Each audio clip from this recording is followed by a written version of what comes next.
مرسی T V, پیغام رحمت۔ شیخ محترم، ایک سوال یہ آیا ہے کہ عام طور سے جس طرح روزے کے درمیان میاں بیوی کا ملنا جائز نہیں ہے، تو بعض لوگ یہ سمجھتے ہیں کہ رات میں بھی میاں بیوی کا ملنا درست نہیں ہے، کیا یہ بات صحیح ہے؟ ہاں، کچھ لوگ سمجھتے ہیں، صحیح آپ نے سوال پوچھا۔ دیہات میں کچھ لوگ ایسے ہی سمجھتے ہیں کہ جس طریقے سے دن میں نہیں مل سکتے، یعنی ہم بستر نہیں ہو سکتے، تو رات میں بھی نہیں ہو سکتے، تو پورے مہینے کے لیے وہ لوگ ملنے والے سلسلے میں رات کا بھی روزہ رکھ لیتے، یعنی دن میں جس طریقے سے نہیں ملنا تو رات میں بھی نہیں ملنا ہے۔ آپ غور کیجئے، قرآن کریم کے اندر سورہ بقرہ سورہ نمبر 2 آیت نمبر 183 سے 187 تک جائیے، تو اس کے اندر جو آیت نمبر 187 ہے، اس کے اندر کیا کہا گیا؟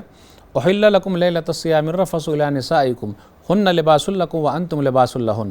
رمضان کی راتوں میں تمہاری بیوی سے تمہارا ملنا حلال کر دیا گیا، وہ تمہارے لیے لباس ہے اور تم اس کے لیے لباس ہو، تو رات میں مل سکتے ہیں، اس میں کوئی حرج کی بات نہیں ہے۔ اور اگر مل لیے ہیں اور غسل نہیں کیے ہیں تو سحری کھا بھی سکتے ہیں، لیکن فجر کی نماز کے لیے تو غسل کرنا ہی پڑے گا۔ ھذا ما عندی واللہ اعلم۔ مرسی ٹی وی کے مزید ویڈیوز کے لیے ہمارے چینل کو سبسکرائب کریں اور بیل آئیکن کو کلک کرنا نہ بھولیں۔